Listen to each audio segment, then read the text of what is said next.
जय भोले की दोस्तों, the incredible vlogger and explorer channel पर आपका स्वागत है। दोस्तों, श्रावण मास के महात्म्य को सुनते हुए हमें पूरा महीना हो गया है।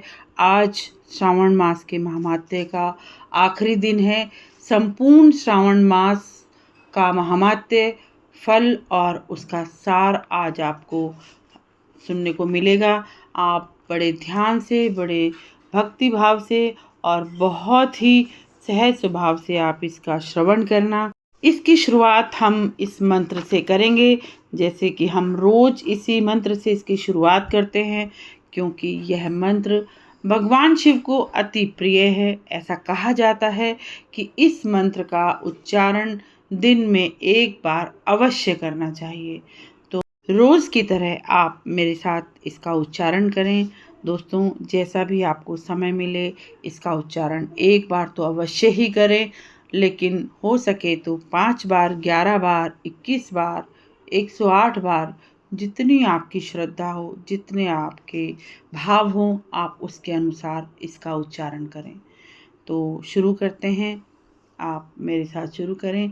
कर्पूरी गौरम करुणावतारम संसार सारम भुजगेंद्रहारम सदा वसंतम हृदयालु वंदे भवम भवानी च सहितम नमामि भवम भवानी च सहितम नमामि। दोस्तों, अब शुरू करते हैं श्रावण मास के महात्म्य का अंतिम और 30वां अध्याय। उससे पहले यदि आपने मेरे चैनल को अभी तक सब्सक्राइब नहीं किया है तो चैनल को सब्सक्राइब कर लें, लाइक करें, शेयर करें और शेयर इतना करें कि लोगों को इसके महात्म्य का सुनने का फल मिले और आप भी उस फल के भागीदारी बने। तो दोस्तों, शुरू करते हैं हम। संपूर्ण श्रावण मास का महात्म्य, फल और उसका सार। सदाशिव ने सनत कुमार से कहा, हे पुत्र, मैंने तुम्हें श्रावण माह का अत्योत्तम वर्णन जो तुम्हें बतलाया है वह दूसरा कोई 1 शताब्दी में भी नहीं बतला सकता। सती देवी ने राजा दक्ष प्रजापति के द्वारा किए गए यज्ञ में अपने को भस्मीभूत करके राजा हिमालय की पुत्री बनकर इसी श्रावण माह का व्रत किया तो उन्हें मेरी पति रूप में प्राप्ति हुई थी। इस भांति वर्ष का यह माह मुझे सर्वाधिक प्रिय है। यह माह ठंड और गर्मी के विचार से बहुत ही उचित होता है, क्योंकि न तो अधिक ठंडा होता है और न ही अधिक गर्म होता है।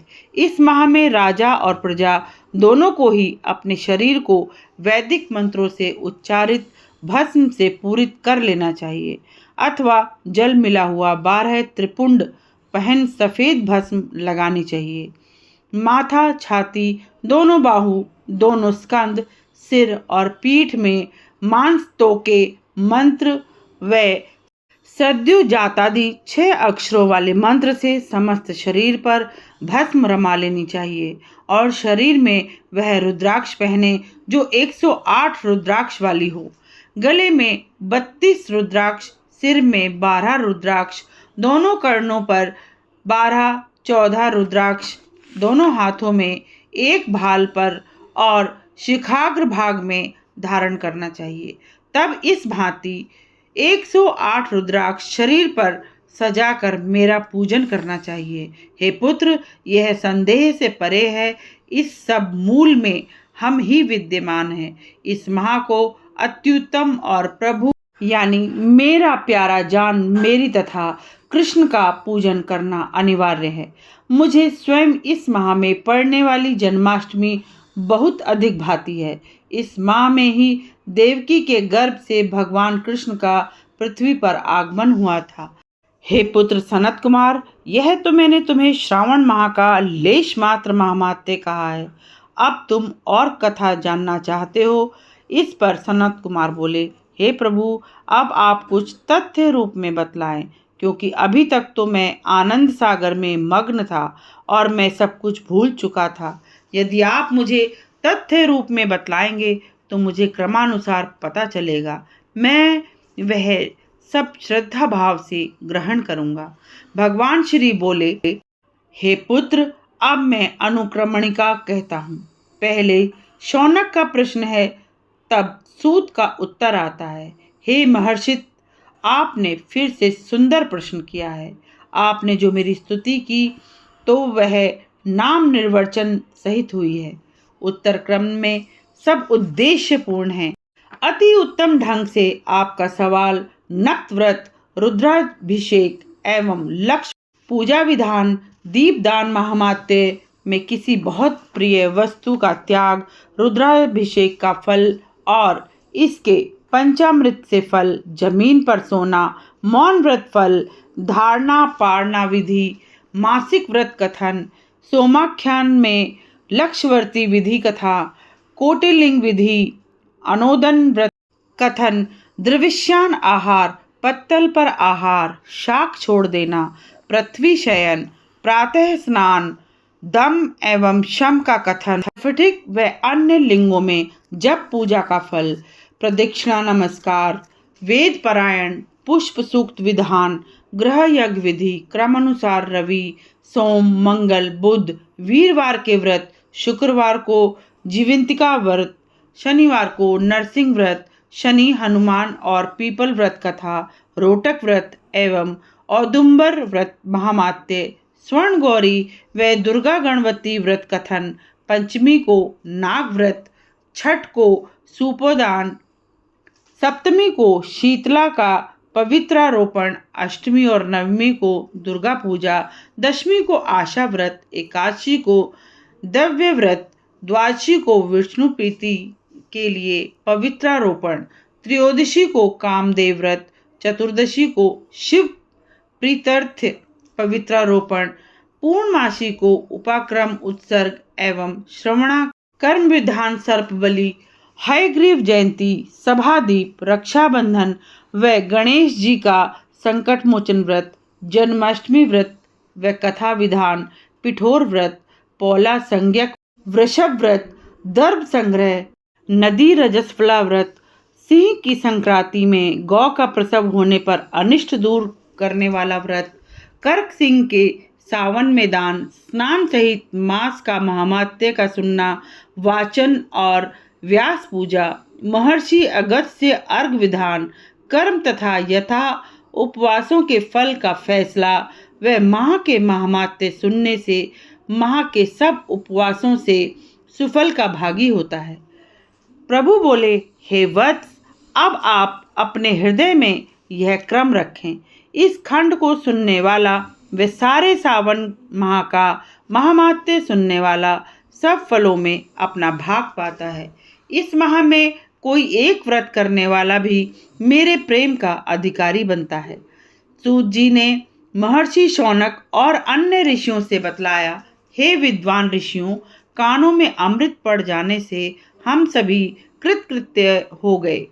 तब सनत कुमार भी अन्य ऋषियों की सादर अनुमति पा व उनकी स्तुति कर स्वयं भी शिव का स्मरण करते हुए अपने आश्रम को प्रस्थान कर गए। अतः आप जन भी इस गर्भ रहस्य को अन्य किसी के सामने न खोलें। हे ऋषिजनों, मैंने आप सबको अपनी योग्यता के अनुसार यह सब विस्तार बतलाया है। दोस्तों, यहाँ पर श्रावण मास के महामात्य का समापन होता है। आप सभी पर भगवान शिव की कृपा बनी रहे। अब हम इस मंत्र का जाप करेंगे, ओम नमः शिवाय का जाप करेंगे और ओम का उच्चारण करेंगे। दोस्तों, आप मेरे साथ इस मंत्र का जाप करें। कर्पूर गौरम करुणावतारम संसार सारम भुजगेंद्रहारम सदा वसंतम हृदयालु वंदे भवम भवानी च सहितं नमामि, भवम भवानी च सहितं नमामि। दोस्तों, यह मंत्र भगवान को अति प्रिय है। श्रावण मास में आप इस मंत्र का उच्चारण एक बार अवश्य करें, जैसा कि मैंने वीडियो की शुरुआत में भी बताया है। तो आप इसका उच्चारण करते रहें, मेरे साथ इस वीडियो के मंत्र उच्चारण के साथ करें, तो आपको और मुझे दोनों को बराबर फल मिलेगा। तो दोस्तों, ओम नमः शिवाय का रटन भी करते रहें, क्योंकि ओम नमः शिवाय भगवान शिव का अति प्रिय मंत्र है। ओम नमः शिवाय उनका मूल मंत्र है। तो 3 बार आप मेरे साथ ओम नमः शिवाय का जाप करें। ओम नमः शिवाय, ओम नमः शिवाय, ओम नमः शिवाय। दोस्तों, इसके बाद हम ओम का उच्चारण करेंगे। ओम अपने आप में एक संपूर्ण मंत्र, भगवान शिव का दिया हुआ अमूल्य मंत्र। और ओम का उच्चारण करते समय हमें एक बात का ध्यान अवश्य रखना चाहिए। ओम का उच्चारण करते समय हमारी रीढ़ की हड्डी बिल्कुल सीधी रहे, आलती पालती मारकर हम बैठ जाएं। इस तरह की हम प्रक्रिया को अपनाएं। तो आप सभी हो सके कोशिश करें कि आलती पालती मारकर बैठें और रीढ़ की हड्डी को सीधा रखें। लंबी और गहरी सांस लेते हुए ओम का उच्चारण करें। ओ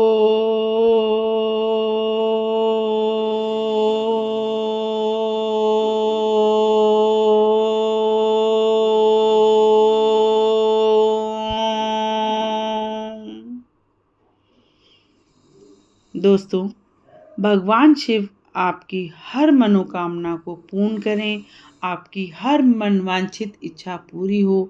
इसी तरह के आशीर्वाद की मैं भगवान से प्रार्थना करती हूँ। भगवान का आपके ऊपर आशीर्वाद यूं ही बना रहे और आप जिस तरह से आपने श्रावण मास के महामात्य का कथन पूरा सुना है, पूरी महामात्य में आप मेरे साथ रहे हैं, उसी तरह आप अब आगे के श्रवण भी आप करते रहें। कथाओं का जो भी वर्णन आप सुनना चाहते हैं, मुझे कमेंट बॉक्स में लिखकर आप ज़रूर बताएं। दोस्तों, इसके साथ आज हम श्रावण मास का यही समापन करते हैं। भादो मास में बहुत सारे व्रत, बहुत सारी कथाएं और बहुत सारे त्योहार हैं, तो उनके साथ हम फिर से आएंगे। और आपको कोई स्पेशल और कोई कथा सुननी हो तो आप मुझे कमेंट बॉक्स में लिख के ज़रूर बताएं। जय भोले की।